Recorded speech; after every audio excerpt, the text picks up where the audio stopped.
Croyance, science ou illusion? Voici un des chapitres de ce livre. Un cheminement. De toute évidence, les croyances rendent heureuses des femmes et des hommes. L'imagination crée une substance inventive au sein de diverses communautés. Pour certains et certaines, les croyances finaliseraient des réponses ralliant des principes vecteurs de sens. Elles généreraient un équilibre en dehors de l'explicatif cartésien, tout en n'excluant pas l'invraisemblable qui aime s'adonner à des illusions. Thème de ce livre, croyance ou illusion. Cet invraisemblable est placé dans divers registres, affectif, social, familial, même financier. Cette liste n'est pas exhaustive, bien évidemment. Prônant une légitimité dans le champ introspectif parce que les faits paradoxaux sont partagés sur leur pertinence. Le vague à l'âme de l'imagination laisse la place à une pluralité de raisons. Elles sont balayées par le doute, au bout duquel règnent des incertitudes qui ne peuvent pas échapper à des contresens explicatifs. L'homme est paradoxal. Son cheminement montre combien de fois il doit s'interroger sur ces paradoxes et d'une certaine façon se réconcilier avec eux. Voilà une démarche très intéressante de repenser à la fois l'existentiel, la science, l'illusion et les croyances. Sans en douter, la science refoule, à bon ou mauvais escient, les croyances. Elle les utilise pour surseoir leur véracité, à l'inverse de ces dernières qui ne se remettent pas en cause au regard de leurs erreurs. La science ne cesse de progresser et montre ou démontre avec plus ou moins de succès ses découvertes sans pour cela ne pas se voir critiquée. Elle ne trouve pas toujours ce qu'elle cherche et ses pouvoirs ne sont pas sans limite. Elle ne devine pas des réponses à tout et de ce fait, les croyances s'incrustent pour suppléer des explications. Le surnaturel paraît être une réponse toute faite pour éclaircir ce que la science ne peut pas authentifier, affirmer ou démontrer. Une question en découle. Peut-on en conclure que des forces surnaturelles, des extraterrestres, des miracles, des revenants élucident des faits inexplicables?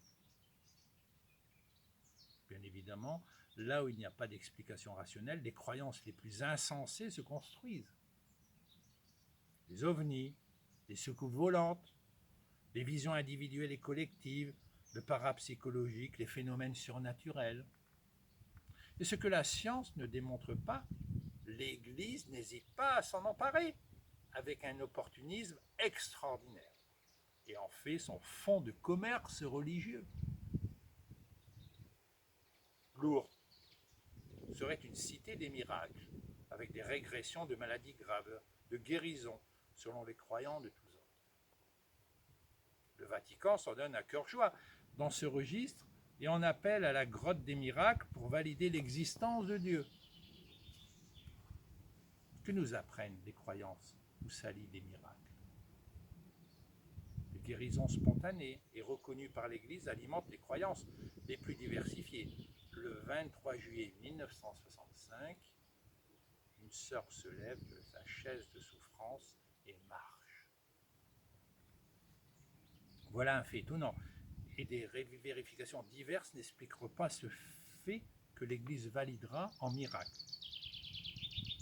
La science n'occulte pas les guérisons inexplicables. Elle expose ces interrogations en ne pouvant pas les démontrer scientifiquement sans forcément ne pas les interroger. Admettre un miracle médical, c'est identifier une puissance divine surnaturelle capable de guérir. Lève-toi et marche.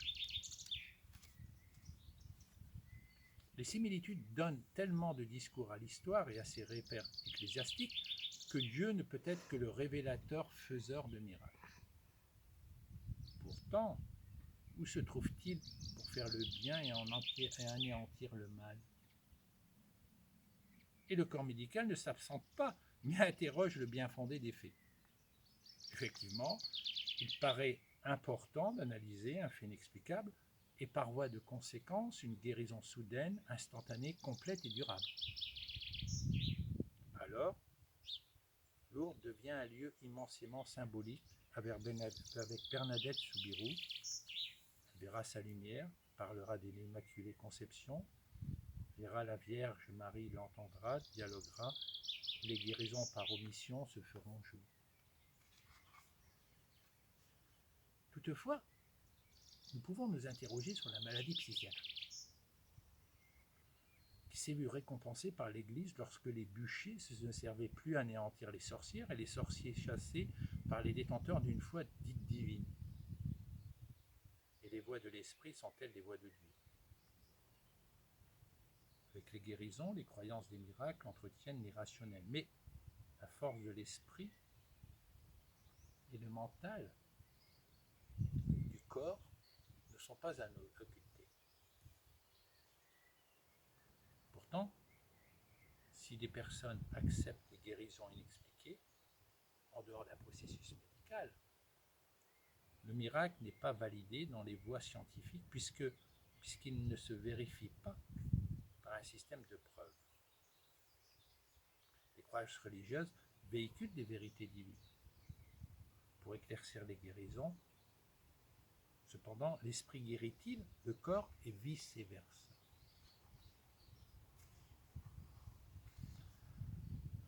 Cette hypothèse n'est pas dénuée de sens scientifique et les diverses méthodes l'attestent dans le champ discursif, le yoga, la méditation, la relaxation, l'hypnose. Le charlatanisme n'a pas de place dans ce registre, ni les gourous, les marabouts et que sais-je.